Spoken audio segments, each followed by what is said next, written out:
Okay, so today's a bit different, another episode of Equipped, but I am honoured to be spending some time today with Jonathan Reynolds MP. Thank you very much for taking some time and joining me today.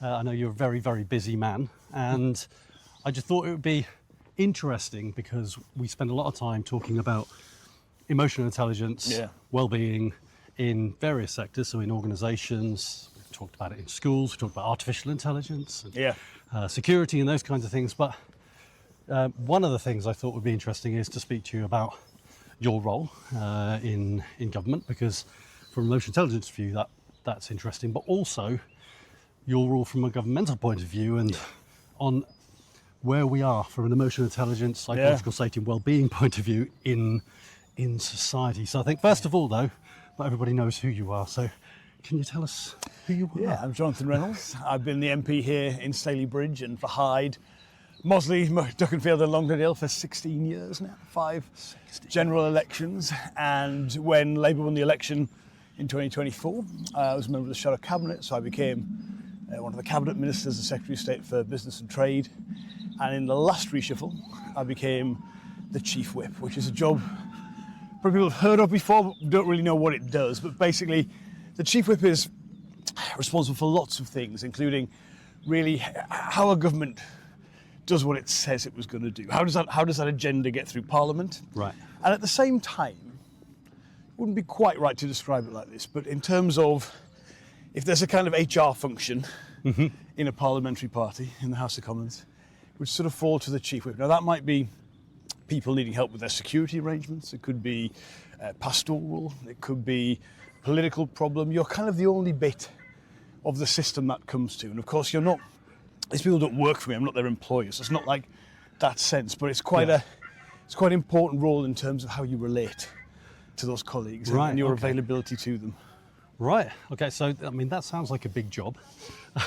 So from an emotional intelligence point of view, one of the definitions we use is it's the ability to perceive, understand and influence our own and other people's emotions in different contexts, and it helps guide our thinking and actions towards our goals. So that's one sort of textbook definition. Yeah, I agree with that. Now, in your role, you obviously have to consider your own emotional state in that role, but from a pastoral point of view, you were mentioning there, how do you manage the emotions within your team and within your party in the process of going through the role as Chief Whip? Because surely that must become an emotional situation at times. Absolutely. It's not just a cognitive process. I think the first thing you've got to say is for anybody in politics, same be true with a lot of bits of public life, your own resilience, how you manage the pressures is really important. I always say, you never want to come across that, let's be honest, everyone who's a politician is volunteered for it, no one was forced to do it. But if you want to do the job well, by which I mean you want to be doing it well for your constituents, people who sent you there. Well, how you manage those pressures? Well, let's be honest. I represent about 75,000 people on the electoral roll here, so the population's even higher than that. They're not going to agree on things. It's quite a fractured society in terms of politics. It's not like the 1950s where you kind of got one or two major parties. It sort of bounces between them. You're going to have to think about that. For me, that's a lot of kind of family and faith, and just still as Chief Whip and as a Cabinet Minister keep broadly the same routine, which is I have to obviously be in Parliament when it's sitting, but I get to come back Thursdays at some point, weekend at home. Then you've got the recesses and things like that. And look where we are right now in Cheetham Park. I mean, it's not a bad place to... it's a beautiful place. ...be able to come to. I live down the road from here. So, there's that element of it. Yeah. I think with colleagues, and bearing in mind at times, there is a sort of discipline side to this job as well. Yeah. So if somebody has said they can't support their own agenda, the Labour government's agenda for the Labour MP, that's a conversation I'll have with them. It's not, if people have seen House of Cards on telly, it's not about threatening people or, bending their arm around their back and saying you've got to go into that division lobby. Black books and that kind of stuff. Nothing like that. But it is about recognising, well, where are they coming from? Yeah. Can you relate to that? Can you talk that through? Are you aware? You have to kind of know, to an extent, everything that's going on in order to do that. But also understand that, sometimes those people might not be particularly reasonable. Yeah. might be something else going on in there. I mean, what you have said in terms of what is good communication, what is good emotional intelligence, I mean, it's sort of integral. All that is integral to everything you're doing every day. Yeah, excellent. So one thing that is very evident at the moment is you talked about fractious societies and those kinds of things. And I think everybody right now is struggling with well-being to some extent. You know, there's cost of living and all of this kind of stuff. And every time we turn on the news, we see something new. Might be you popping up, you never know. But there's something pops up, and there's always something that's challenging us. And I think it's important to help everybody, whether it's organisational, whether it's schools, education, to help with that resilience that you were talking about there. I think it's so important.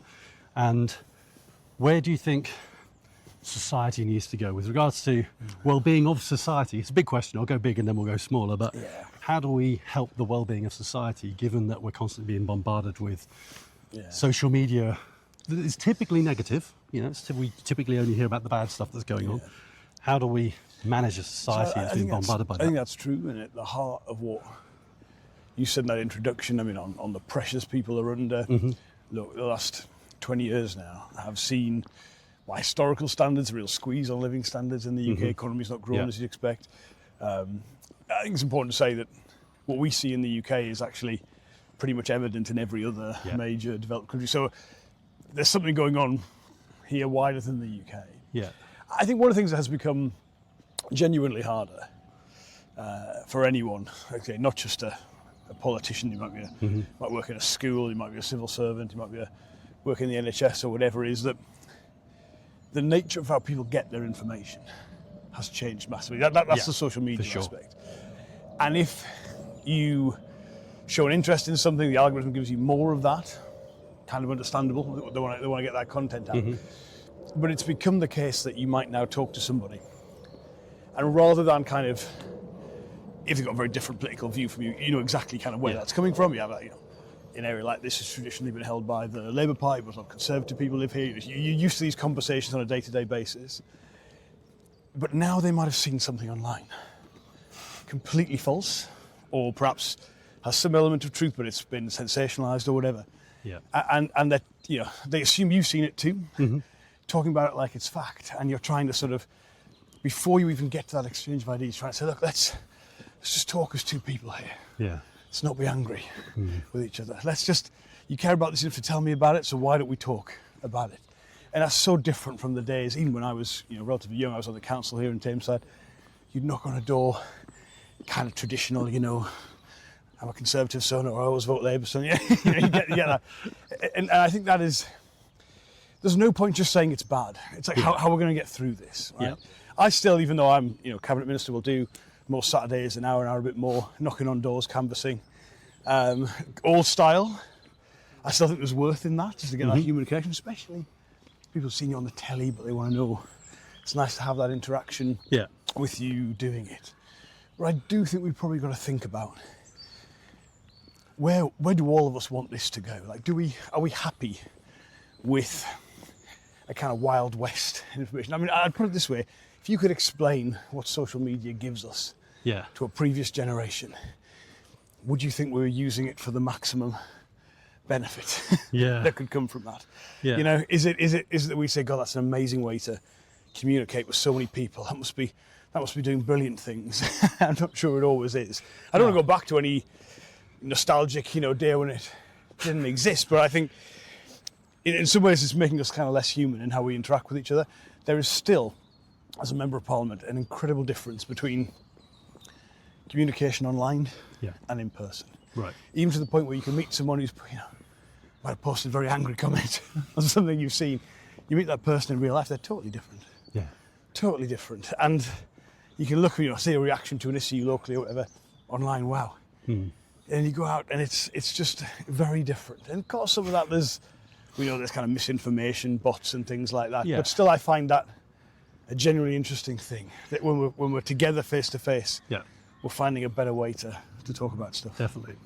And this is one of the things that I talk about with the students on some of the programs we do, is that The issue we have now is that anonymity, and as soon as you can hide behind behind a mask, behind an avatar, whatever it might be, you can say things you wouldn't say in this situation. Although even then, I think that has changed to a degree. I see people in their own names sometimes. I think, I know that person. I'm not sure they would actually say it like that. Yeah. If I saw There's them. an element of distance in the communication, I guess. But so one of the things that this impacts then is the younger people of the world, and it's how do we make sure that they are educated enough to understand the world they're in? Because right now we can do an element of critical thinking as adults, but children have been exposed to more and more social media. The devices, the research suggests that by the age of 1, a child has access to a device. By 4, they own one, and they're accessing information as quick as we do as adults. There should be parental guidance on that, obviously. But how do we prepare them for a world where they're being bombarded with things like, I hate to use the term fake news and all that kind of stuff, but misinformation and those kinds of things. Yeah. So what do we do? What do we do there? Because I think it's one of the most important and live debates that we have. I think the difference between fundamentally, like you say, a younger person and an adult is the brain's being formed, so the kind of response to messages. I think how an algorithm impacts upon that young mind is really interesting. The material, the content is definitely a part of that. And obviously there are risks. I mean, there are risks in terms of how people can, again, there's huge opportunities, not all negative, but there's also it's a danger to young people if it's in their way. And I think there's a genuine question, by the way, about whether, like when you or I go on a social media app, it's tracking us, everything we do, because that's valuable marketing information. We kind of accept that, everyone understands that. I'm not sure that's okay for young people. I think they should be able to use it without a sort of commercialization. Now, the digital age of consent is 13, so under 13s no, but 13 to 16. So that's part of the government's consultation, which has been broadly described as the Australia question. Should we ban under 16s from social media? And that's a live debate now, isn't it? Absolutely. So I mean, I find with parents, people my age, families similar to mine, a lot of support for it. Young people, more mixed, you kind of understand that as well. Their voices are important. But I on the whole, I would broadly say my sense is the status quo is not right in terms of what young people are telling me for the impact on their own health and well-being and how this is affecting things. So really the question is, how do we get that right? There'll always be the issue of enforcement. I mean, I say to people, young people can't smoke or drink, and we know, I think to a certain extent that's probably not 100% successful in enforcing it. But I do think it needs to change, but we need to get it right. And there's been a little bit in Parliament which is right, just ban it tomorrow. That tends to make bad law. I think the voices of young people and parents really important in this, and that's why the consultation is said to do as it is. But there's so many different perspectives on the site. It's one area I genuinely, and I enjoy reading my correspondence most days, but I enjoy reading those different, because it's so thoughtful. People are thinking about this. I think they are thinking about this, they're talking about this in their own families, around the dinner table, asking their kids what they think, thinking about what they would want if they were young and growing up, or how that should change. So it's, getting it right's the key thing. For sure. Interestingly, I was speaking to a teacher a week or so ago, and I mentioned I was going to be speaking to you, and they reminded me to talk to you about this, which I was going to anyway. So there you go, they'll be happy we've had this conversation. Honestly, I do think there are times when you really feel what Parliament is looking at is what people themselves are. Not always the case, but on this you do. We've had this is a piece of legislation called the Children and Wellbeing Act bill going through Parliament, and it came up in the form of some amendments, but the government has this process to try and get it right, rather than come to a decision quickly that might need to be adjusted. But yes, in every school for the last few years actually, I love doing school visits. It's a lovely thing as an MP. Young people themselves have talked about this, and how a lot of them would say, how even things like Instagram impact on senses of body image and confidence and that sort of thing. I think it's quite hard to be a young person today in Britain. I think a lot of the commentary sometimes, these young people, they're doing this or that. It's a natural. Actually, the economic challenge is harder. I mean, there are a lot more retired people to working age people in the UK compared to previous generations. That puts a squeeze on tax revenues and where that goes. Obviously, in real terms, you pay a lot more for housing. Pensions are different, less supportive in a sense because of how they're structured in that age profile across society. And so, but I think this part, and I think it's great young people, or all people actually, can now talk more comfortably about mental health. Yeah. It's okay to raise that in a way that's really, very positive. Excellent. But also we've got to take that and think, well, how can we make that better? Yeah. It's not just talking about it. It's about how do we give people the support they need. And I think these issues, they do come into it. And I think one of the situations we have is this concept of psychological safety as well, of being able to speak up about those issues. Yeah. And we know there's a big drive now on mental health across the board, whether it's mental health or general mental health or whatever it might be, and being able to speak up. And that's one of the things that I think is important in society at the moment. And as Chief Whip, obviously you want people to give their views and say how they feel. In an organisation, it's hugely important. Or an organisation doesn't run well if we don't know if there's issues because no one's talking about them. And the same thing in education as well. And I did a video recently on LinkedIn around wellbeing in schools. And when we have wellbeing advice coming from Department for Education, for example, but if we don't see that trickle down, and actually teachers are struggling, they're getting burned out, they're stressed out, talking about it is so important. And I think would you agree that that's something that needs to be promoted more, and creating environments where people feel safe to talk about things? Absolutely. I mean, I think the job that teachers do is incredibly hard. Yeah. When I talk to teachers, they talk about the rewarding parts of it as well. They're shaping young minds, but again, it's not the age of deference anymore. They're dealing with a lot of non-educational issues, let's say that way, in schools. My sister's a deputy head teacher. I know sometimes I'll go to a school here in the constituency and they'll talk about difficult interactions they've had with parents. It should be the parents and teachers working together to get that young people what they need. Sometimes it doesn't come across that way, and I think the pressures of a job like that, I would imagine, to do the things you want to do to keep yourself in a good condition. Your own health again becomes really important. Just how you manage that to be effective. For sure. And I think that it's moving in the right direction. I'm hearing more organisations, schools, education institutions talking about wellbeing a little bit more, which is a good direction. And I'm hearing stories, but it's something that will always need work, I think. I think so. And the challenges they'll change as well. I mean, that's no doubt about that. But it's important that people recognise definitely the role that plays. Yeah, because we're putting people in charge of the care of our children for a period of time during the day, or sometimes days if they're in kind of residential schools or whatever. And it's very much that. Put the mask on first before you can help other people. If the teachers are burned out, that's difficult for them to help a dysregulated child. So, so it's important to get a handle of strengthening resilience and well-being and emotional intelligence in society.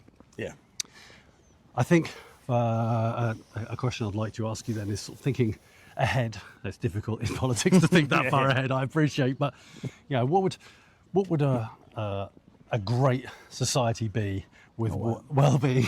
Think about and I'm not talking about too utopian or anything like that, but in an ideal world, where would we be in 5-10 years' time from a point of view of well-being society? What a great question. I think we would be a society that had moved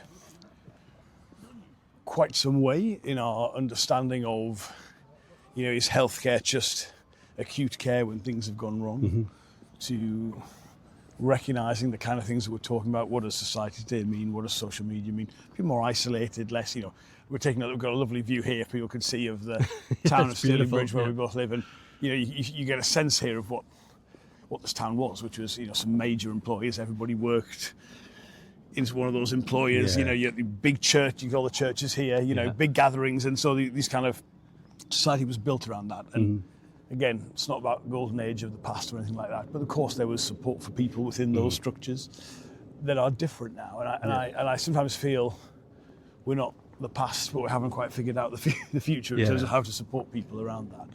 And I think one thing that can be quite quite a difficult thing. Is, I suppose a healthy society is one that's giving people. It's not taking away the problems. There's always going to be problems in people's lives, but what's the resilience needed to do that? What are the tools you need to do that? I think this conversation in your work is interesting so much because of the fact that, like, well, how do you practically start giving people that, right? Yeah. And I think talking about it, talking to people who've thought about it, is a really important part of that. Recognizing there's always going to be challenges, but it's how you overcome those. In a sense, recognize that overcoming challenges can be more benefit to you than an easy life without those challenges ever coming up as part of that. And I do think on the whole, I mean, Wes Streeting talks very eloquently about this, but NHS is still broadly set up as an acute sense, something's gone wrong and then we try and fix it. Yeah. And I think we'd all recognise that, particularly now we can all recognise the importance of well-being in terms of mental health. That's going to have to be something where we all feel we are more equipped to deal with some of that. Excellent. And I think community, I mean, my experience of living here in Stalybridge, where we are right now, we've got the first, I am going to plug because I can, I'm going to plug the Street Fest because that's coming up, Foodie Friday Street Fest. April 10th, I think, is the first one of the year coming up, and I'm looking forward to it. It's absolutely wonderful. That's a great example of when we have the community comes together and it feels very old school community, those events. And I think having those coming together, people from all walks of life that all live in this area, all descending on Stalybridge for good food, good fun, good music. It's great. And I think more of that kind of thing is hugely important. It's like the whole town, isn't it? Different ages of people, people, young people going out later on. Yeah. People used to work together, coming together. I mean, I think we have a few of them. Just walking through the park here. I mean, think of the carnival, think of the band contest, the Whit Walk, still big deal in Mosley, and like the band contest now. We've got it's extended to Hyde as well, so it's growing. No area is perfect, but we do have some really nice things that I think still are that old-fashioned sense of bringing people together. I often have conversations at the band contest with people who've just moved to the area, and they're like, "This is amazing. This is absolutely brilliant."